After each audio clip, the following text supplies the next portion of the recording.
Beasts can be far more dangerous than man. A man is predictable, relies on patterns, discipline, and training to become deadly. But a beast is anything but predictable. When they strike, it is with savage ferocity and with bloodlust. For beasts, killing is as natural as breathing. Any human who can learn to kill and fight like a beast is one to truly be feared. And this is why of all the Viking heroes, the Shaman is the one most are truly afraid of. She is a predator, and we are all her prey. But who is Shaman?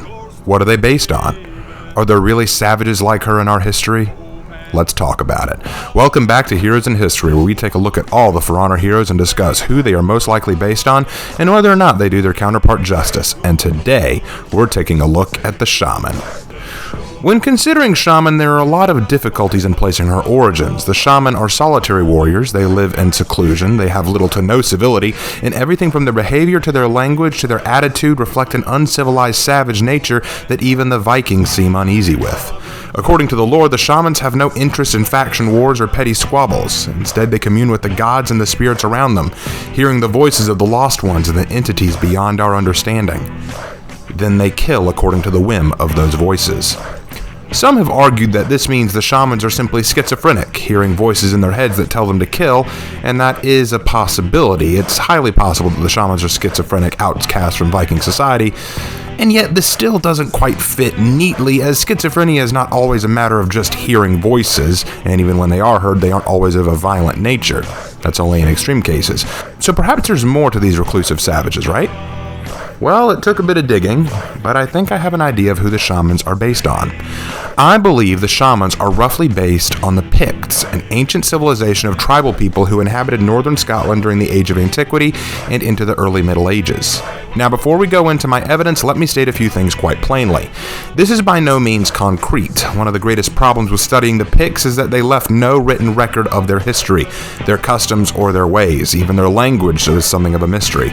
The only information we have on them is based on what's written by the Romans, the Britons, the Scots, and the Norsemen who interacted with them, and it's highly possible these accounts carry some biases, so we can only take what we know into the evidence.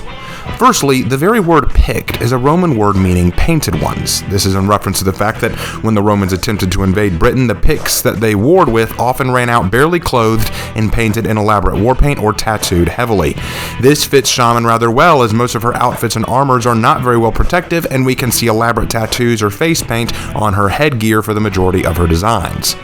However, some historians argue that their name Pict comes from the Scottish word pecht, which can mean the ancestors, which is a reference to their societal outlook and their role in the history of Scottish peoples. This is a highly contested debate and not one I'm interested in having right now, but if I were to throw my hat in, I'd have to say that the Romans probably had a more strong influence on the name, mostly because they hated the Picts. When Rome invaded the British Isles and encountered the Picts in the initial battle, the Picts retreated as they could not overcome the formations of the Roman line. But they had not been defeated. In fact, Rome was to learn the actual nature of Pict warfare. The Picts were not like any other society the Romans had conquered before. In the past, Rome could defeat enemy empires by capturing key cities, burning farmland, and starving their enemy of resources, refuge, and destroying their economy and fortresses. But the Picts were purely tribalistic. They had no single cities of commerce, were highly adaptable, could move freely from different locations to the next, and were used to living off the land, so farm burning wasn't as detrimental. They engaged in hit-and-run guerrilla tactics that, while the Romans found it dishonorable and detestable, was effective at exhausting the Romans to the point that they pulled out. They were never able to capture the Scottish Isles, and again, this reminds me a lot of how Shaman fights. The Shaman are not a warrior used to holding a single position, striking and retreating, bleeding an opponent, and then falling back to pounce at the right moment is Shaman's way of fighting. She's not like Shugoki, Centurion, or Warlord. They don't hold their ground and engage up front. The Shaman are always moving, changing position, waiting for proper moments to strike. The Picts are widely accepted to be descendants of ancient Celtic tribes of the Stone Age that inhabited the Scottish Isles. They were fractured into many small tribes and federations and clans called kin, which can roughly translate to mean children. These kin were run by a clan chief who determined the direct role and goal of their clan. They were often embroiled in wars with their own people and their own rival clans, but with the threat of Rome entering their isle, the clans were forced to join together into a single federation under various kings. It's uncertain how many there were, just how much of Scotland they controlled, but what is known is that their federation lasted long after the Romans left, and it was their combined strength that allowed them to war with the other inhabitants of Scotland, the Scotti. It wouldn't be until the Vikings and Norse appeared in Scotland that the Picts would begin to vanish as they were amalgamated into the Scotti to form a merged culture and society. The Picts themselves began to disappear from history. Now, at the time, many believed the Picts to be an entirely new or separate culture and race to the Scotti or Britons. However, as the Pict culture began to fade, their legacy did not. The Nordic sagas and tales began to regard the Pict as a near mythical race of fairies or elves. They were seen as tribalistic, pagan to the highest sense, and somehow non-human, be they of a higher nature or lower, dependent on the context of the speaker. And this also fits with Shaman to some degree. The way the Picts were viewed as a lost society or a lost people fits along with the way Shaman is portrayed as this lost savage woman, that perhaps they once belonged to a more ancient society or group that the Vikings came from, but with the loss of their tribes and their societies, they descended into savage paganism, which turned them into what we see today, wild, tattooed, and craving blood. In a way, the shaman is a warrior out of time and out of touch. It's highly possible that in the For Honor world, the culture that the shaman came from were the progenitors to the Viking society. But war or abandonment led to the culture's downfall, and now the shamans are the only ones who will remember it and live in it. But what else can we attribute to the Pict culture? Now, the Picts were a pagan culture for the large portion of their early history, practicing a seemingly matrilineal society and belief structure that believed in a goddess of some kind who resided in nature. This matrilineal society might explain why the shaman is gender-locked to be female. Women in Pict society were well regarded, and lines of succession were determined by the mother's family line. There were sacrifices made to this goddess, though the reports of human sacrifices are uncertain and cannot be verified. With that said, shamans' executions like Really Get In There and Alpha Blot make references to pagan sacrifice. The Really Get In There bears resemblance to Aztec and Native American ritualistic sacrifice in which the victim's heart is ripped out by hand and presented to the gods. This led me to initially believe the shamans were based on the skraeling, the pejorative term for Native Americans that the Norse encountered. However, Alpha Blot is a reference to the sacrifice of the elves, which is purely Celtic in origin. Now, with all that about paganism talked about, it needs to be noted that while the Roman army could not defeat the Picts, the Christian church did. Christian missionaries began arriving in Pict territories and converting the Picts massively. This was by no means forced either. The contrast between the Christian doctrines of a heavenly Father and an establishment of moral righteousness was a new concept to the Picts, who did not previously have a concept of sin or moral wickedness as we understand it. The Celtic paganism that they practice involved survival, the pleasing of natural spirits and the gods, and the improvement of their own society. However, the presentation of a code of conduct, good and evil, divine justice and forgiveness, all of this resonated with the Pict people and provide context to a lot of their livelihood. The Christian doctrines changed the outlook of the Picts, allowing them to look beyond the materialistic lifestyle they lived before. While there were rough patches and a few cases of missionaries being executed, there were cases of Pict missionaries using their very own legends and culture to their effect. One famous example is of Saint Columba, a former Celtic warlord himself who converted to Christianity, was very successful at leading his people to Christ. In one example of his work, the local Picts believed in a monster that resided in the river Ness. Knowing it was a foolish superstition, Columba claimed that he had defeated the monster, for when it came out of the depths to devour one of his soldiers, he ordered the monster to be gone in the name of Christ. The beast fled as if it was being dragged away by ropes and was never seen again.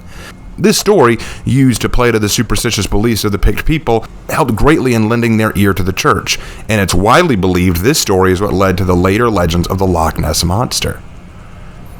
Now, of course, all this Christianity led to later problems for the Picts, though, as they argued over which church to make their chief church, either the Roman Catholic Church or the Celtic Church. This infighting led to a breakdown of the unified Pict society, which would lay the groundwork for their eventual merging into the Scottish society and forming the ancient Scottish peoples. Though they might not be around anymore, and though we may not know all there is to know about them, they do live on in our hearts and minds. The Picts have made their way into our collective understanding of Celtic tribes and peoples. I once heard a person tell me that European culture was not real culture at all. But the more I learn about the peoples of the British Isles, the Scots, the Irish, the Britons, and the Picts themselves, the more diverse and unique cultures I find. The shaman in For Honor is a lost warrior, out of time and out of place. She is, to many, a representation of early man, a bygone creature who would be better forgotten. But forget and ignore them at your own peril. For it was from our roots that we came forth, and unless we understand them better, they will overtake us again. Do you hear them now? Thank you all for watching, and I will see you in my next video. Take care.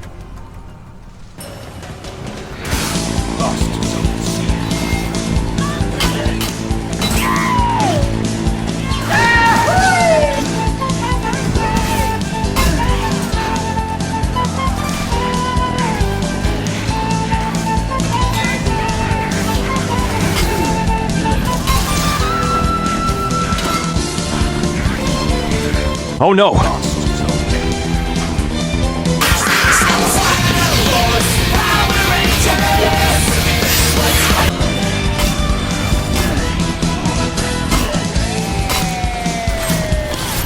She changes tack.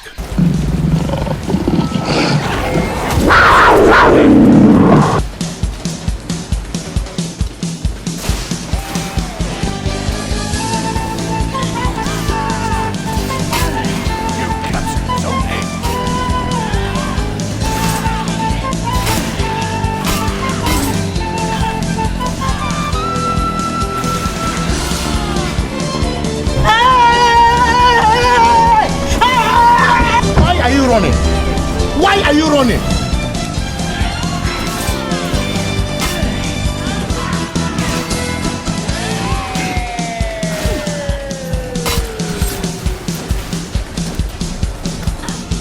Well, that's no ordinary rabbit. Run away! Run away!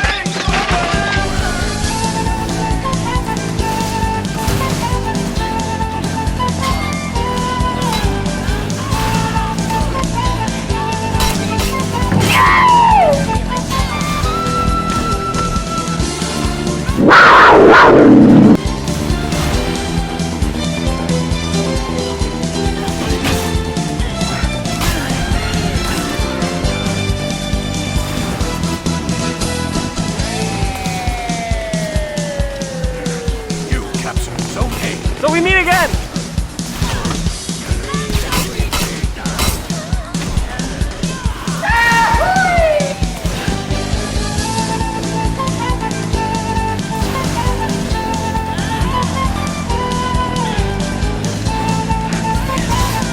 Ready for more?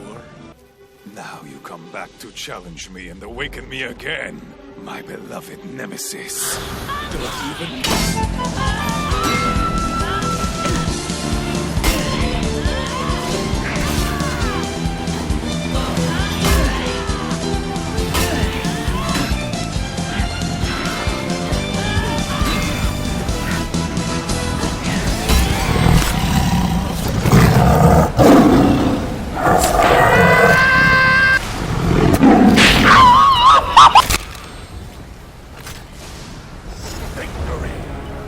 Nicely done, my nemesis.